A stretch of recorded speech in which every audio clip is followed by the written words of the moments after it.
पूर्णिमा। इस पूर्णिमा को व्यास पूर्णिमा भी कहते हैं। व्यास पूर्णिमा क्यों कहते हैं? क्योंकि इस दिन वेद व्यास जी का जन्म हुआ था।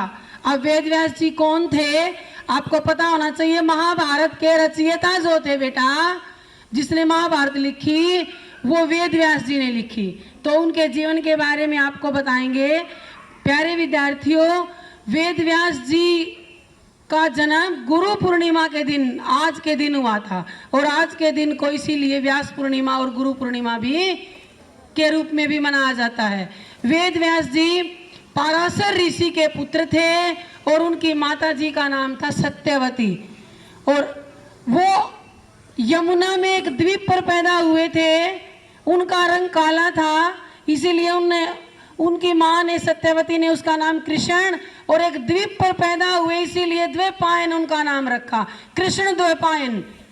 और कुछ समय बाद वो अपनी माँ के पास से चले जाते हैं। माँ कहती है बेटा मैं तुम्हारे बिना नहीं रह सकती। लेकिन उन्होंने कहा कि माँ मैंने समाज का बहुत काम करना है, मुझे वन में जाकर तपस्या करनी है। हाँ एक शर्त है, जब भी आपको आप जिंदगी में कभी भी मेरी जरूरत पड़े आप मुझे बुलाओगी तो मैं तत्काल उपस्थित हो जाऊंगा। तो प्यारे विद्यार्थियों, वेद व्यास जी महाभारत के रचयिता हैं। और आपको पता है कि जब भीष्म पिताजी सत्यवती के कहने पर उनको लेने के लिए जाते हैं तो वो अपनी माँ के पास तुरंत पहुंच जाते हैं। हमारे वेद व्यास जी ने बेटा वेदों के संकलन किया। पहले वेद क्या थे, बड़े उनकी भाषा बड़ी क्लिष्ट थी, आम जनता के समझ नहीं आती थी। उन्होंने वेदों का 4 वेद बनाए, ऋग्वेद, यजुर्वेद, सामवेद और अथर्ववेद, 4 भागों में उन्हें संकलित किया। इसीलिए उनका नाम पड़ा वेद व्यास।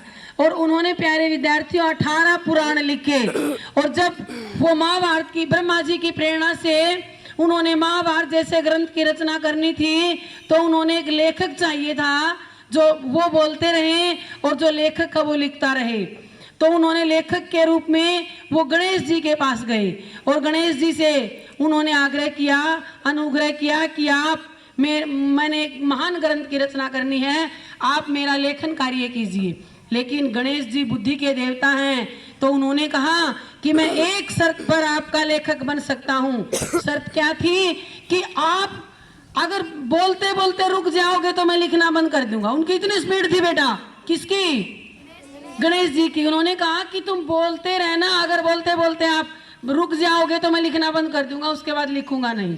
और वेद व्यास जी भी कोई महान व्यक्ति तो, वो भी महान व्यक्ति तो थे, महान संत थे, बड़े ज्ञानी थे, भविष्य दृष्टा थे, आगे की भी जानते थे। उन्होंने कहा कोई बात नहीं, मुझे तुम्हारी शर्त मंजूर है, लेकिन मेरी भी शर्त है।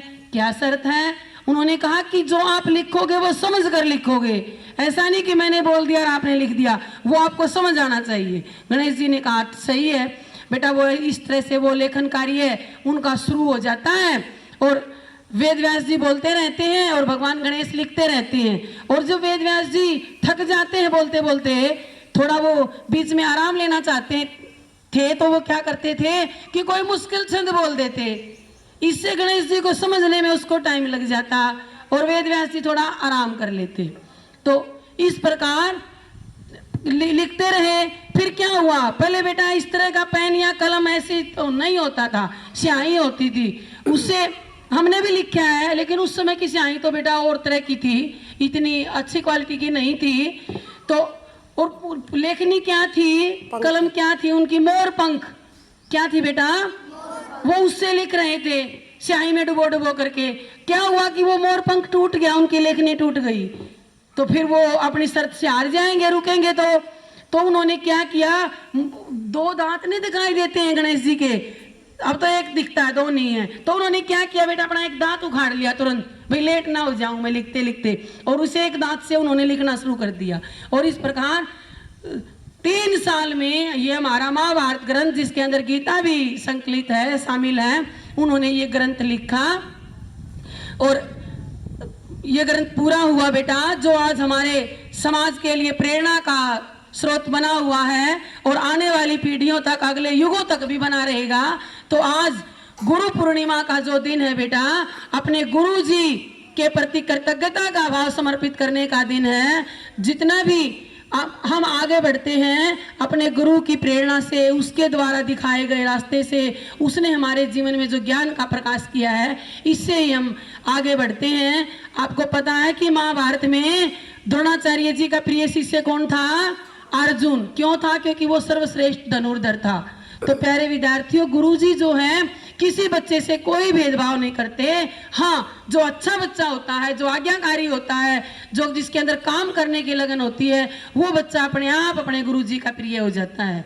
और एकलव्य है, जिस गुरु द्रोणाचार्य जी ने उन्होंने शिक्षा देने से वंचित किया, तो वो क्या करते हैं, आप अपने घर जाते हैं और उन्होंने क्या किया कि गुरु द्रोणाचार्य जी की तस्वीर बना ली, बेटा मूर्ति बना ली, और उस मूर्ति को प्रणाम करते और अपनी धनुर्विद्या सीखी, और वो भी बड़े ही अच्छे धनुर्धर थे। यानी हमारे समाज में गुरु का सम्मान सर्वश्रेष्ठ है। अब श्री रामचंद्र जी विष्णु के अवतार थे, वो बहुत ज्ञानी थे।